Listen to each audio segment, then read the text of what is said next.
नमस्कार। तकिया TV network पर आपका बहुत बहुत स्वागत है, बहुत बहुत अभिनंदन है। तकिया टीवी नेटवर्क पर आजकल फणीश्वर नाथ रेणु की कहानियों का पाठ चल रहा है। आपको पता है कि जो फणीश्वर नाथ रेणु की कहानियां हैं वो गाँव की कहानियां हैं। उसको स्थानीय भाषाओं बोलियों को काफ़ी महत्व दिया गया है और लोग काफ़ी पसंद करते हैं। आंचलिक कथाकार के रूप में वो बहुत प्रसिद्ध भी हुए। आज मैं आपको ऐसी ही आंचलिक के एक घटनाओं पर पंचलाइट शीर्षक कहानी में प्रस्तुत कर रहा हूँ।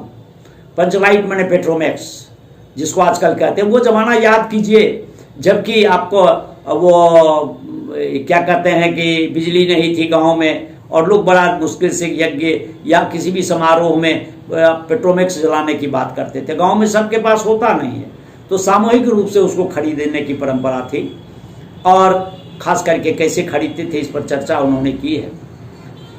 कहानी का शीर्षक है पंचलाइट। पिछले 15 दिनों में दंड जुर्माने से पैसे जमा करके महतो टोली के पंचों ने पेट्रोमैक्स खरीदा। इस बार रामनवमी के मेले में गांव में सब मिलाकर 8 पंचायतें हैं। हर एक जाति की अलग अलग सभा चट्टी है। सभी पंचायतों में दरी, जाजिम, सतरंजी और पेट्रोमैक्स हैं। पेट्रोमैक्स जिसे गांव वाले पंचलाइट कहते हैं। पंचलाइट खरीदने के बाद पंचों ने मेले में ही तय किया कि 10 रुपये जो बच गए हैं इसकी पूजा सामग्री खरीद ली जाए। बिना नेम टेम के कल कब्जे वाले चीज का पुण्याह नहीं करना चाहिए। अंग्रेज बहादुर के राज में भी पुल बनाने के पहले बलि दी जाती थी। मेले में सभी पंच दिन दहाड़े ही गांव लौटे और सबसे आगे पंचायत का छड़ीदार पंचलाइट का डिब्बा माथे पर लेकर और उसके पीछे सरदार, दीवान और पंच वगैरह। गांव के बाहरी ब्राह्मण टोले में फुटकी जहा ने टोक दिया, कितने में लालटेन खरीद हुआ महतो? देखते नहीं पंचलाइट है। बाभन टोली में लोग ऐसे ही ताव करते हैं। अपने घर में ढिबड़ी को भी बिजली बत्ती कहेंगे और दूसरे के पंचलाइट को लालटेन। टोले भर में लोग जमा हो गए। औरत, मर्द, बूढ़े, बच्चे सभी काम काज छोड़कर दौड़े आए। चल रे चल, अपना पंचलाइट आया है। पंचलाइट बड़े उत्साहित थे। छड़ीदार अग्नु महतो रह रहकर लोगों को चेतावनी देने लगा, दूर से, जरा दूर से छूछा मत करो, ठेस न लगे। सरदार ने अपनी स्त्री से कहा, सांझ को पूजा होगी, जल्दी से नहा धोकर चौका पीढ़ी लगाओ। टोले की कीर्तन मंडली के मूलगेन ने अपने भगतिया पच्छकों को समझाकर कहा, देखो आज पंचलाइट की रोशनी में कीर्तन होगा। बेताले लोगों को पहले ही कह देता हूँ। औरतों की मंडली में गुलेरी काकी गोसाई का गीत गुनगुनाने लगी। छोटे छोटे बच्चों ने उत्साह के मारे बेवजह शोरगुल मचाना शुरू किया।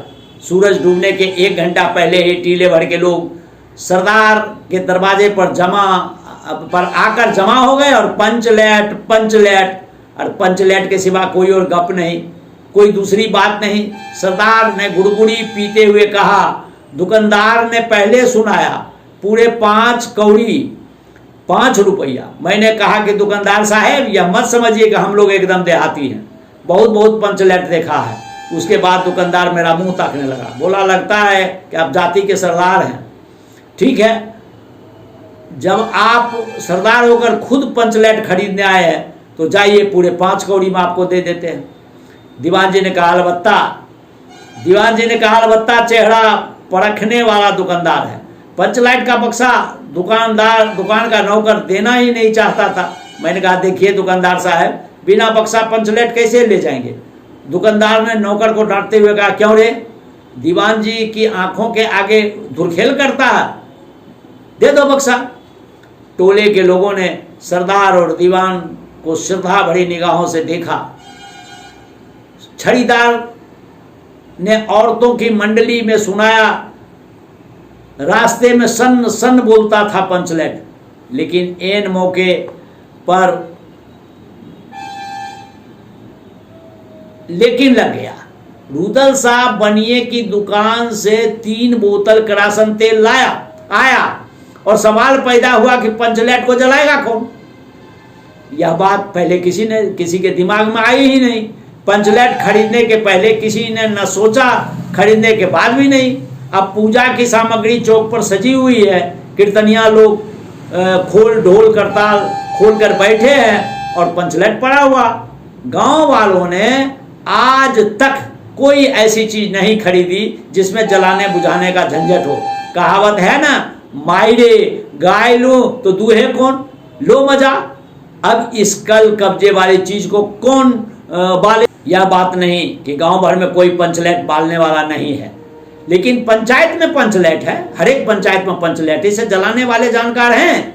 लेकिन सवाल है कि पहले बार नेम टेम करके शुभ लाभ करके दूसरी पंचायत के आदमी की मदद से पंचलेट जलेगा? इससे तो अच्छा है पंचलेट पड़ा रहे, जिंदगी भर ताना कौन सा है। बात बात पर दूसरे टोले के लोग कूट करेंगे, तुम लोगों को पंचलेट पहली बार दूसरों के हाथ से ना पंचायत की इज्जत का सवाल है। दूसरे टोलों के लोगों को मत कहिए।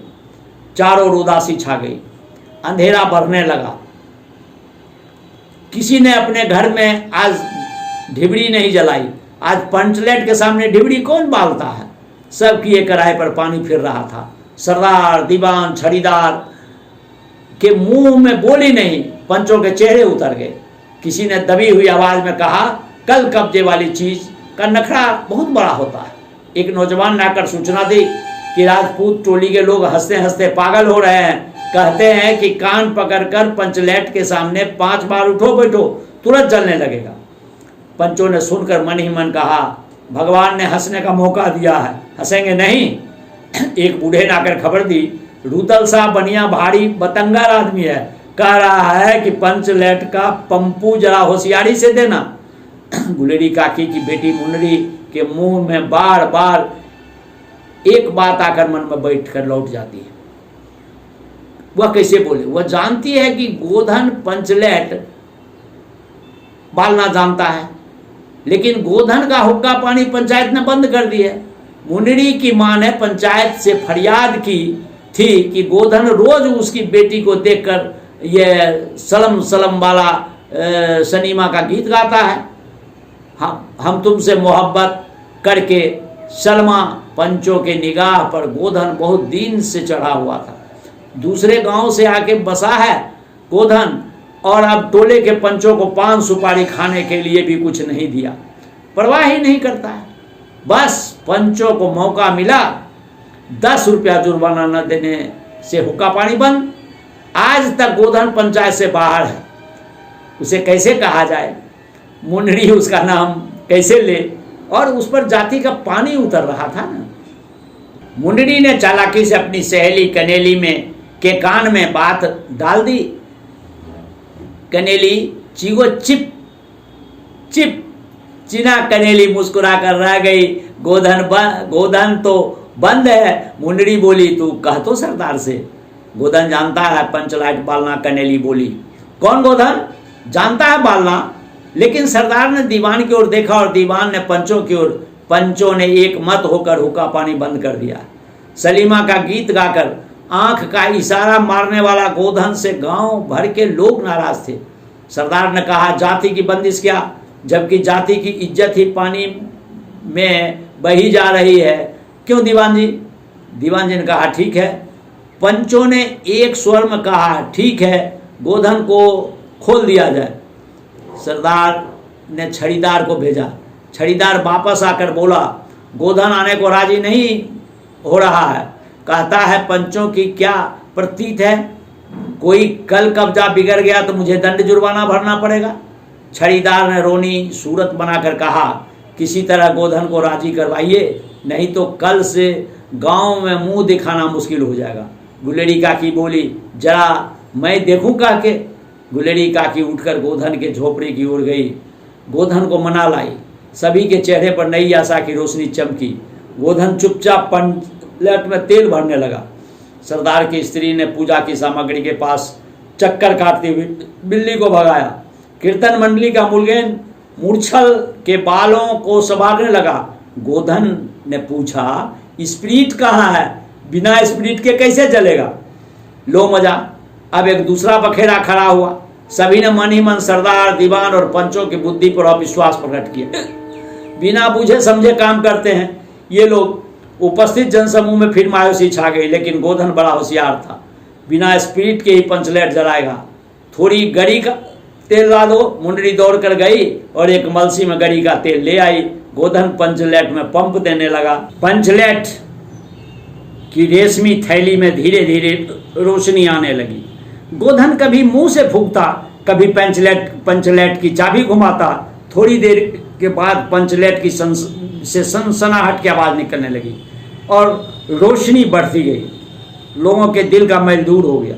गोधन बड़ा काबिल लड़का। अंत में पंचलाइट की रोशनी में सारी टोली जगमगा उठी तो कीर्तनिया लोगों ने एक स्वर में महावीर स्वामी की जय ध्वनि के साथ कीर्तन शुरू किया। पंचलाइट की रोशनी में सभी ने मुस्कुराते हुए चेहरे स्पष्ट हो गए। गोधन ने सबका दिल जीत लिया।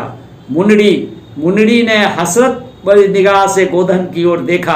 आंखें चार हुई और आंखों ही आंखों में बातें हुई। कहा सुना माफ कर, मेरा क्या कसूर। सरदार ने गोधन को बहुत प्यार से पास बुलाकर कहा, तुमने जाति की इज्जत रखी, तुम्हारा 7 खून माफ। तुम गाओ सलीमा का गाना। गुलेरी काकी बोली, आज रात मेरे घर खाना गोधना। गोधन ने फिर से एक बार मुंडरी की ओर देखा। मुंडरी की पलकें झुक गई। कीर्तन लोगों ने एक कीर्तन समाप्त कर जय ध्वनि की। जय हो। पंचलेट में प्रकाश में पेड़ पौधे पत्ता पुलकित हो रहा था और यह थी कहानी पंचलेट। धन्यवाद।